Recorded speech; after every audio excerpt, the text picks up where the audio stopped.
Olá, meus queridos. Hoje nós vamos falar sobre um crime de constrangimento ilegal. Nós estamos entrando aqui agora no capítulo dos crimes contra a liberdade individual, tá certo? É sempre importante a gente analisar o crime de constrangimento ilegal depois de a gente já conhecer o crime de lesões corporais, está no artigo 129, e também depois de conhecer o crime de ameaça, que está previsto no 147. Ou seja, o código aqui ele não foi muito feliz em botar o constrangimento legal no 146 e a ameaça no 147, porque a grave ameaça pode ser um elemento do crime de constrangimento ilegal. Bom, vamos falar então do constrangimento ilegal. Eu já vou jogar ele na tela para vocês. Bom, tá aí. Constranger alguém mediante violência ou grave ameaça, ou depois de haver-lhe reduzido por qualquer meio a capacidade de resistência, a não fazer o que a lei permite ou a fazer o que ela não manda. Bom, esse verbo constranger que está aí para vocês, embora ele tenha o verbo constranger na língua portuguesa, ele tenha dois significados, né? Um que seria de causar constrangimento e o outro de obrigar.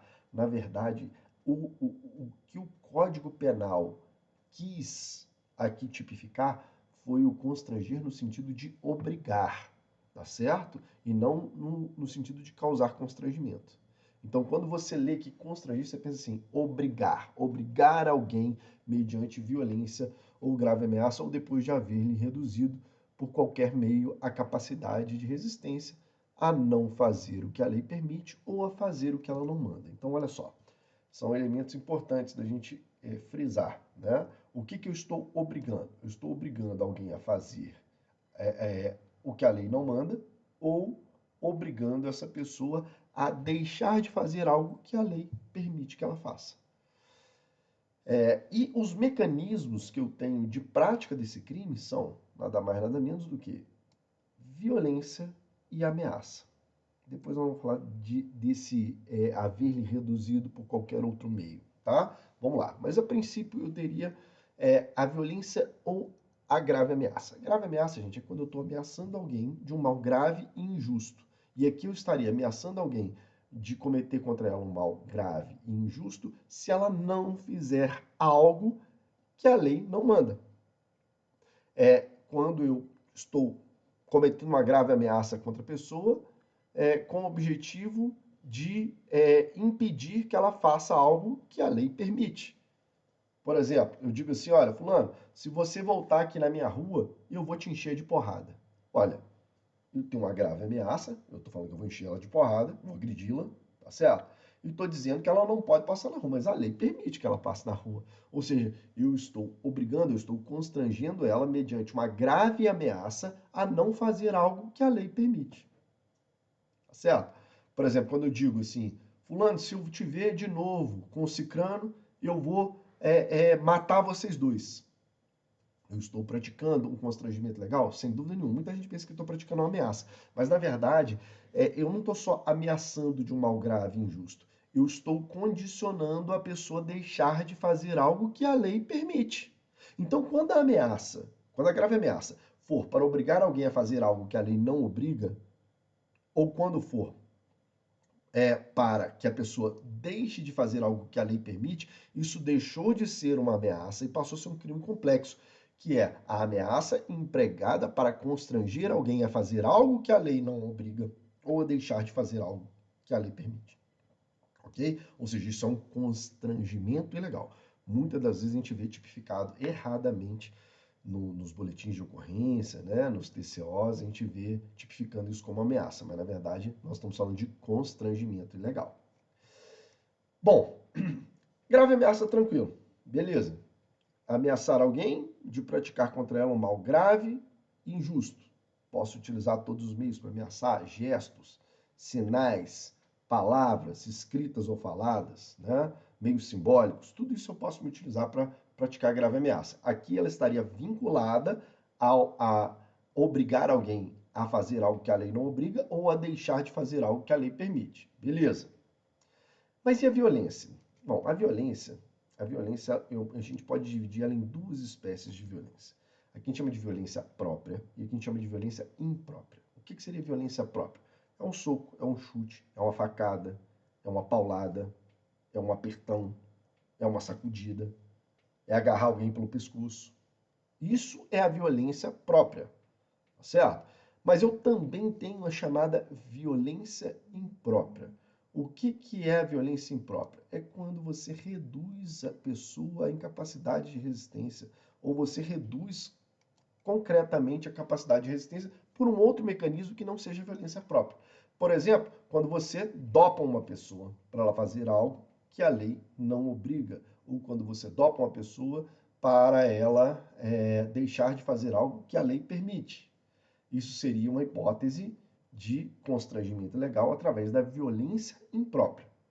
Tá certo? Então eu tenho violência própria, agressão, né? E violência imprópria quando eu reduzo a capacidade de resistência daquela vítima, né? Ou tiro completamente a capacidade de resistência daquela vítima para ela fazer algo que eu quero que ela faça e que a lei não obriga, ou para ela deixar de fazer algo que eu não quero que ela faça e a lei não proíbe. Ok? Então, aqui eu teria uma hipótese de violência imprópria, que é a que está grifada aí para vocês. Bom, olha só. Outra coisa que a gente pode falar deste tipo penal. Nós estamos diante de um tipo penal complexo, como nós já vimos, né? Ou vai ter violência ou grave ameaça para obrigar, para constranger, né? E é importante que a gente compreenda aqui que existem algumas situações que podem ser imorais, mas que às vezes não são ilegais. Por exemplo, um pai que, mediante violência ou grave ameaça, não permite que a filha maior de 18 anos, se prostitua. Bom, ele está praticando um crime de constrangimento ilegal? Sim, ele está praticando um crime de constrangimento ilegal. Por quê? Porque a prostituição, por exemplo, não é proibida no Brasil. A lei não proíbe a pessoa de se prostituir. A nossa lei incrimina a conduta de explorar a prostituição, mas a prostituição em si não é ilegal, tá certo? E como ela não é ilegal, ela pode ser imoral, mas como ela não é ilegal, se eu, mediante violência ou grave ameaça, impeço que alguém venha a praticar a prostituição, eu posso estar incorrendo num crime de constrangimento legal. Não estou falando aqui dos menores, tá? Dos menores de 18, porque aí sim, aí essa conduta ela vai ser criminalizada, essa conduta é uma conduta proibida, certo? Proibida lá no Estatuto da Criança e Adolescente e também no nosso Código Penal, beleza? Então aqui quando a gente está falando, gente, de constrangimento ilegal, nós estamos falando de obrigar, ok? Obrigar. Lembrando que esse é um crime, claramente um crime subsidiário também. Por que ele é um crime subsidiário? Porque existem várias outras espécies de constrangimentos que também são ilegais, mas que configuram crimes mais graves. Por exemplo, o estupro. O estupro é constranger alguém, mediante violência ou grave ameaça, a manter conjunção carnal ou outro ato libidinoso. Mas, obviamente, nós estamos falando de um crime muito mais grave, um crime contra a liberdade sexual e não um simples crime contra a liberdade individual. Tá? Então, o artigo 213, que traz o verbo constranger alguém mediante violência ou grave ameaça, é um tipo de constrangimento ilegal mais específico, que ela tem uma finalidade diferente. A finalidade lá é violar a liberdade sexual. Aqui nós estamos falando de bem jurídico protegido. No artigo 146, eu tenho como bem jurídico protegido a liberdade individual ou a liberdade pessoal. Ok? Tem outros constrangimentos que configuram outros crimes. Por exemplo, se eu constranger alguém a me dar uma vantagem financeira indevida mediante violência ou grave ameaça, eu estou praticando um crime de extorsão, lá do 158, crime contra o patrimônio. Certo? Se eu estiver constrangendo alguém, por exemplo, a me pagar algo que essa pessoa me deve efetivamente, eu não estou falando de constrangimento legal, estou falando de um crime contra a administração da justiça, que é o exercício arbitrário das próprias razões. Ou seja, você vai ter uma série de outros constrangimentos que, obviamente, são constrangimentos ilegais. No entanto, este tipo penal, que é um tipo subsidiário, eu só aplico ele quando eu não tiver um constrangimento legal mais grave, como, por exemplo, o estupro, como, por exemplo, a extorsão, como, por exemplo, exercício arbitrário das próprias razões, Aqui eu estou falando de quando eu não tenho nenhuma outra norma específica para esse tipo de constrangimento. Nós estamos falando aqui de uma regra geral, tá certo? Lembrando que pelo princípio da especialidade da norma, norma especial prevalece sobre norma geral. Então essa daqui é a norma geral e é um clássico crime também subsidiário, tá certo? Quando eu tiver um constrangimento legal que gerar um fato mais grave, né, ou que for um constrangimento legal mais grave, não é nem o resultado mais grave, porque o resultado mais grave ele está previsto aqui. Ó. Basta eu analisar as causas de aumento, né? Olha só, as penas aplicam-se cumulativamente e em dobro quando, para a execução do crime, se reúnem 3 ou mais pessoas ou há emprego de armas. Aqui, armas pode ser arma branca, arma de fogo, tá certo? Além das penas combinadas, aplicam-se as correspondentes à violência. Então, olha só, na verdade, se eu praticar um constrangimento legal mediante violência e causar, por exemplo, lesões corporais de natureza grave, né? Eu vou responder pelo crime de constrangimento ilegal, na forma do parágrafo 2º. Ou seja, eu vou ter somadas as penas, por exemplo, da lesão corporal de natureza grave, que estão previstas lá no artigo 129. Tá certo? Então não é que aqui eu passei a responder por um crime de lesões corporais. Não. Tá? Esse crime não é subsidiário em relação aos crimes de lesões corporais. Ele é um crime subsidiário em relação a outros crimes que também são constrangimentos, que também são ilegais. Mas, se do constrangimento legal, se da violência empregada do constrangimento legal, gera-se lesões corporais de natureza grave, gravíssima ou até a morte, o agente responde pelo crime do constrangimento legal e, além das penas combinadas neste artigo, do 146, ele terá também as penas previstas nos respectivos crimes, que são os crimes que resultam a violência, né? Ou essa situação que pode gerar, inclusive, não só a violência que gera lesões corporais, mas a situação que pode gerar até a própria morte. Então a gente pode responder por um crime de constrangimento legal mais a pena de homicídio. Ele pode responder por um crime de constrangimento legal mais a pena de lesões corporais graves ou lesões corporais gravíssimas, tá certo? Aqui é como se eu tivesse uma qualificadora. Eu modifiquei os patamares de pena mínima e pena máxima. Eu aplico as duas penas, tá certo? Não é que o sujeito tenha cometido 2 crimes, mas eu aplico as 2 penas, tá joia? E aí, ó, não se compreende nas disposições deste artigo, aqui eu tenho uma norma penal não incriminadora, né, permissiva, que me diz o seguinte: não se compreendem na disposição deste artigo a intervenção médica ou cirúrgica sem o consentimento do paciente ou do seu representante legal, se justificada por iminente perigo de vida. Ou seja, aquele clássico exemplo que nós temos de uma pessoa que é testemunha de Jeová e está precisando de transfusão de sangue, é um procedimento que a gente sabe que é um procedimento invasivo, ele não quer receber o sangue, não tem outro mecanismo para salvar ele está em grave iminente perigo, o médico foi lá e agiu para evitar a morte daquele paciente. Ele vai responder por um crime de constrangimento legal, se utilizar de violência, grave ameaça ou de violência imprópria para constranger alguém a fazer algo que a lei não obriga? Não, não vai acontecer. Certo? Não vai acontecer isso. Isso não é típico. Por quê? Porque está dizendo não se compreende na disposição desse artigo. Ou seja, claramente aqui eu tenho uma excludente da tipicidade, uma excludente do fato típico. Essa é a natureza jurídica do parágrafo 3º do artigo 146. Então, primeira hipótese, intervenção médica ou cirúrgica sem o consentimento do paciente ou do seu representante legal, se justificada por iminente perigo de vida. E coação exercida para impedir o suicídio.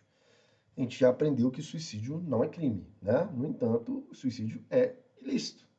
Ilícito no seguinte sentido: você pode impedir, você pode agir para impedir o suicídio, ainda que com violência, se for a violência necessária para impedir aquele suicídio, que você estaria numa hipótese clara de uma situação não tipificada, tá certo? Não posso considerar isso como um constrangimento ilegal.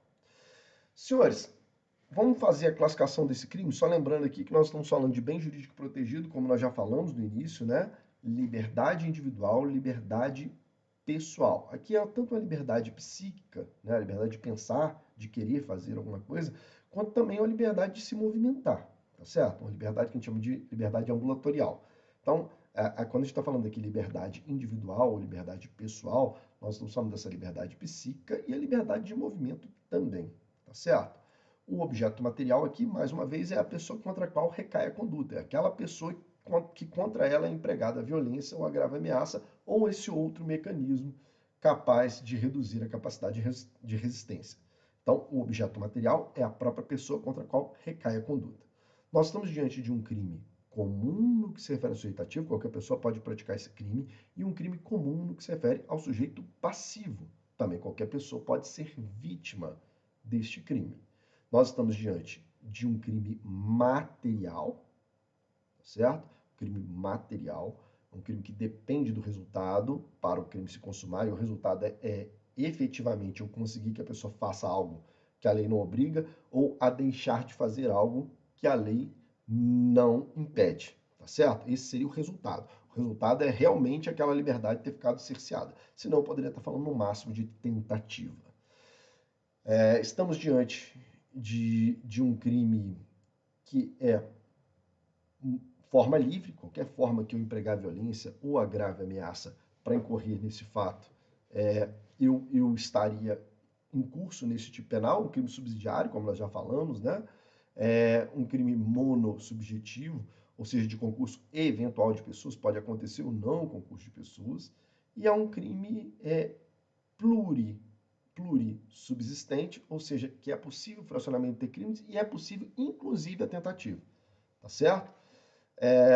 Também podemos falar que esse é um crime, em regra, transeunte, pensando que ele pode ser praticado através de grave ameaça ou até atos violentos que não deixam necessariamente vestígios, mas sempre que este crime deixar vestígios, será imprescindível a realização do exame de corpo de delito, ok? Falamos já que é um crime de forma livre, falamos que é um crime material, crime doloso, não tem forma culposa aqui prevista, tá certo? E é um crime comissivo, praticado através de ação. Senhores, esses são os principais apontamentos a serem feitos no crime de constrangimento ilegal. Até a próxima.